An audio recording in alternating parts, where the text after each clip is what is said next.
Infantry, armor, and cavalry leaders took to the field together in a combined competitive maneuver exercise.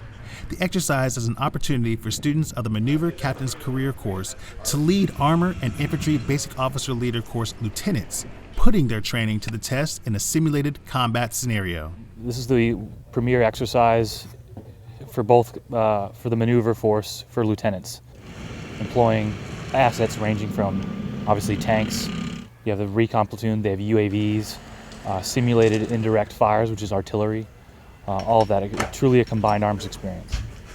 Both the ABULIC and IBULIC students have separately gone through numerous amounts of training scenarios and simulations to prepare for this exercise. Well, I mean, we've done a lot of armor infantry integration in order to kind of familiarize ourselves with the capabilities and limitations of our individual branches. However, when you get out here, you really have to employ the fundamentals of being just being a soldier out here. You have to understand how to live, how to fight from your vehicle, how to live from your vehicle. Essentially, being out here gives us a more realistic idea of the realities of combined arms maneuver. As the tanks engaged in battle and the scouts were on the move, artillery platoons patiently laid in waiting until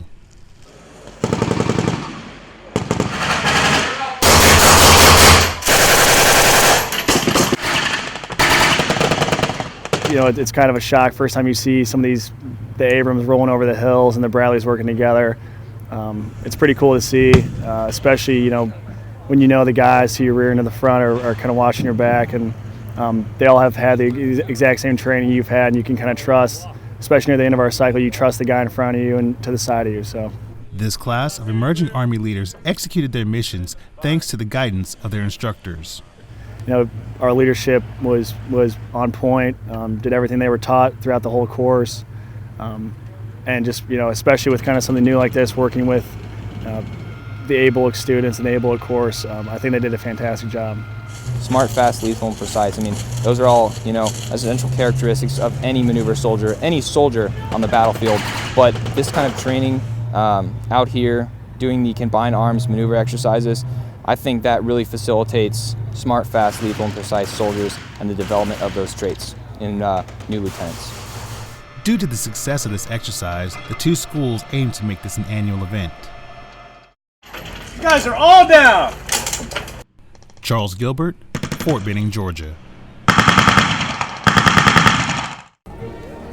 The soldiers of the 3rd Brigade Combat Team, 3rd Infantry Division, stood in formation on Sledgehammer Field for the final time in front of a crowd of friends, family, and veterans for its inactivation ceremony. For a unit with ties dating back to 1917, the occasion was a somber one, mixed with pride for its history of exemplary service. I mean, it's hugely emotional, right? It's not an easy thing to do when you're full of the colors. When you do it right, like we have been doing over the course of this week, it makes it a little bit more palatable, but I imagine emotions are going to run pretty high today. As part of Inactivation Week, a newly constructed memorial honoring fallen soldiers of the 3rd Brigade was dedicated at the National Infantry Museum Walk of Heroes. Having the memorial moved to the National Infantry Museum will allow it to be accessed by the public. So those 80-plus families whose names of their sons and daughters, husbands and wives that are on that monument will have an opportunity to visit. And those of us who have served can come back to a great place, which is Columbus, and be able to cherish those memories. 3rd Brigade Commander Colonel Michael Simmering and Command Sergeant Major Samuel Rourke conducted the honors of casing the colors as the Army said goodbye to another Brigade combat team. The team is officially inactivated, effective 15 April 2016. Signed, Major General James Rainey, 3rd Infantry Division, commanding. The soldiers are moving on to other assignments, and the service and sacrifices of former members will never be forgotten. But the legacy of the 3rd Brigade will continue to impact the Army. You have captains, company commanders, and lieutenants who are now serving as battalion commanders. So the leadership laboratory that was Kelly Hill will continue to transform the Army in the years to come. And that, I think, is the true legacy that will always be part of this brigade.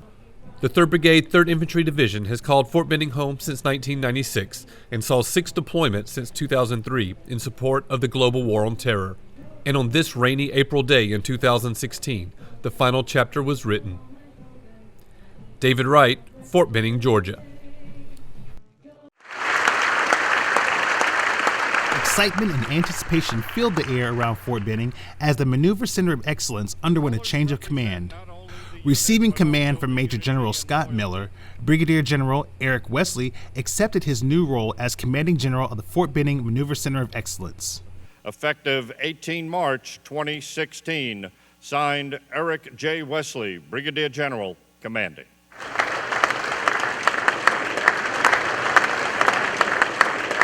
So the opportunity to participate with our leadership in shaping the future of the Army was really what struck me, and so really looking forward to that. General Wesley insists on developing and maintaining great soldiers during peacetime. Because history tells us there will be another war. Precedent tells us that. And if we're in that window of time that is the interwar years, this is a window to prepare for that next conflict. General Wesley embraces General Miller's legacy of developing smart, fast, lethal, and precise soldiers and believes he has big shoes to fill. He's a war fighter. He's a consummate professional. He can operate from the tactical to strategical, and not everybody can do that. He can think big and make sure soldiers understand it. Ladies and gentlemen, Fort Benning, you're in better hands and you're going to get better. Charles Gilbert, Fort Benning, Georgia.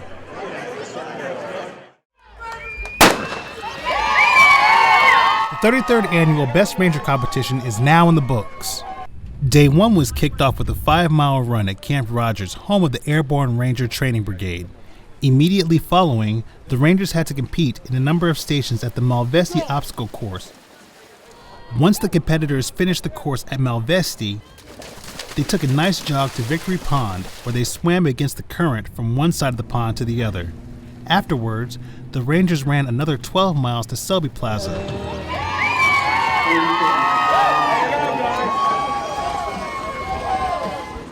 The competitors caught a bird over to Lee Drop Zone, where they had to adjust their rucksacks and carry a weighted gurney to Malone Shooting Range, where they had their first set of shooting stress tests. By day 2 of the competition, only 24 teams remained. The competitors then took part in a 5-mile obstacle course at Dakar Strip. After completing those obstacles, the competitors caught a ride over to Todd Field, where they were met with the day stakes obstacles, which included Tri-Tower Course, first responder and medical evacuation, call for fire, and grenade tossing. The competitors were then taken to Curling Range, where they underwent another series of stress shooting tests. At the start of day 3 of the competition, Team 47 was slightly ahead of the rest. Though it was the last day of the competition and the competitors were suffering from fatigue, they knew that this was the last day to give it all they had. The obstacle course at Darby Queen was the kickoff of the 3rd day of the competition. The competitors got to revisit classic Ranger obstacles such as the Weaver and the Tough One before heading back over to Victory Pond for the combat water and swim assessment portion of the competition. The competition ended with a final buddy run back to Camp Rogers. Tired, sore, and fatigued, the competitors could finally rest knowing that they had completed a challenge few would ever undertake. Every single one of you on this stage is the epitome of what a warrior is. The epitome of what every soldier should aspire to be. The winners of the 33rd Annual Best Ranger Competition, representing the Colorado and Pennsylvania National Guards, is team number 47, Captain Robert Killian and Staff Sergeant Eric Friedline.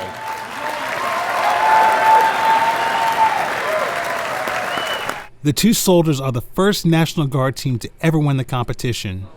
It feels great to represent the National Guard and get a win for the Guard. And now that we actually got the win, it just it feels good to show, that we can be on the same level as active duty units when it comes to soldiering skills and tasks.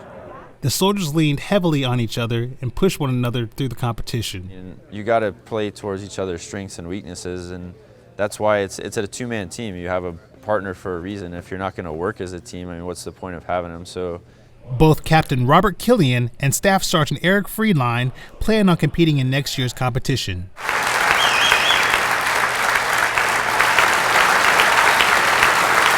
Charles Gilbert, Fort Benning, Georgia.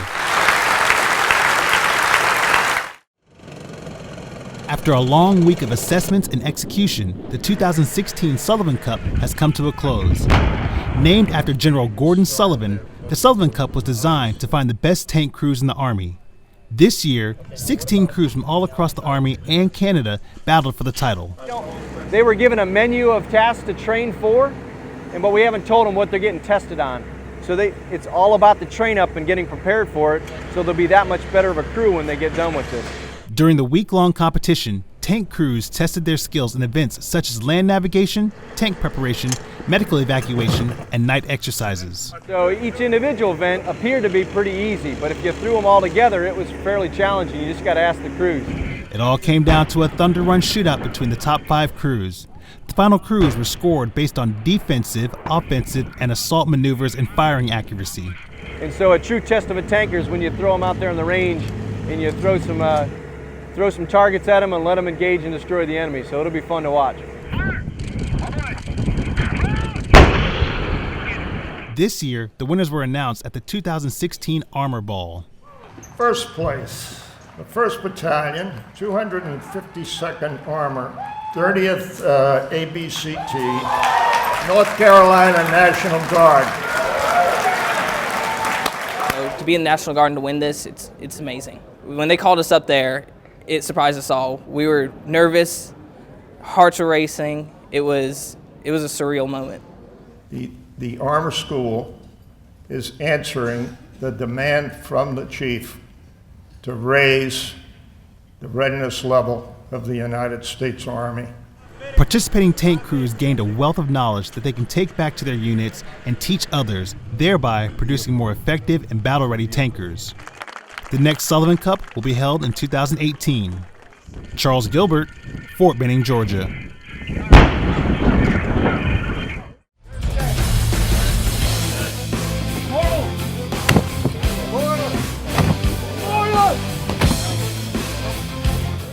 Pull your body up now. Let's go. You're there.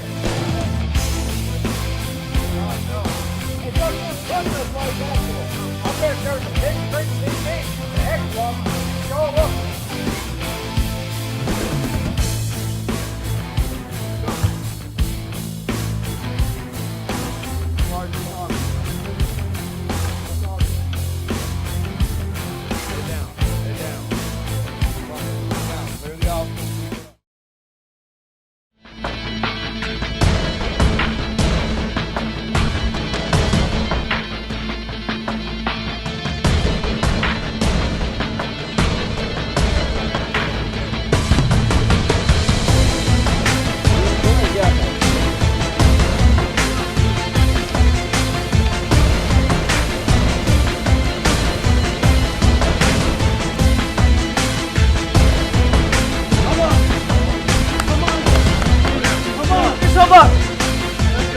Come on, man!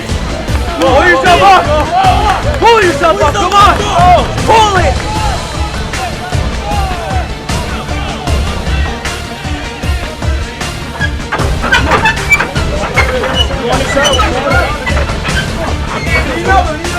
All the way down here!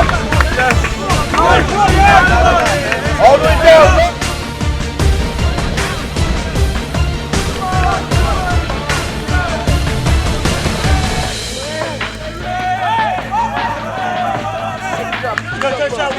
All the way!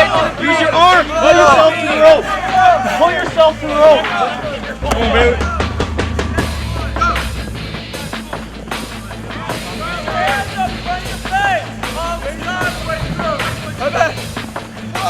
Right, yo, sir! Yo.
1st Battalion 19th Infantry Regiment held live fire mortar exercises on Fort Benning using the 60, 81, and 120 millimeter high explosive and smoke rounds.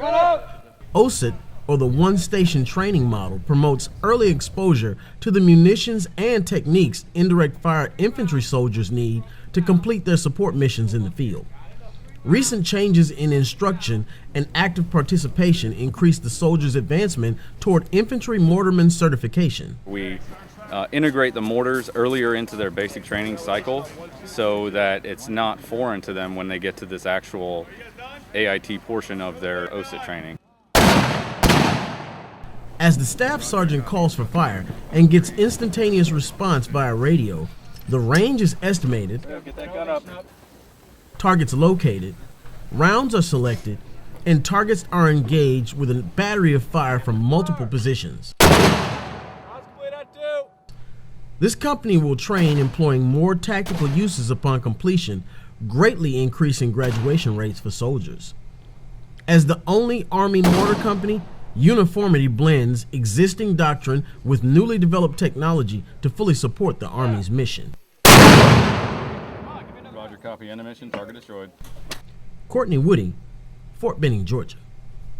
One of Fort Benning's most loyal soldiers retired at the ripe age of 9. Military working dog Zeta, MWD Zeta for short, has served as the partner of her handler, Sergeant David Collette, for the past 3 years. She's deserved it. She definitely earned it. It's a sad day, but at the same time, I'm glad that she's going to be able to go home and chill on a couch pretty much. Arriving at Fort Benning in 2009 as a certified protector dog, MWD Zeta has been on 2 deployments, serving as an explosive ordnance detector dog with Special Forces units. This distinct service, duty, and sacrifice that these MWDs provide have saved the lives of numerous soldiers in combat. And we're like a well-oiled machine when we work together. Anytime I went to hook the leash up to her, I knew that she was ready to work and would work for me, and I really didn't have to worry about anything. Sergeant Collette says that the senses of a military dog bring a unique asset to the table when defending soldiers and military installations. My dog is trained to search for explosives as humans are not able to. So with her having that ability, she can conduct force protection measures at the gate and keep the overall community of Fort Benning safe. MWD Zeta has been adopted by a military family and will enjoy her retirement, playing with other retired military war dogs and eating treats. Enjoy the retired life, Zeta. I will miss you, and again, it has been an honor to be your handler. Charles Gilbert, Fort Benning, Georgia.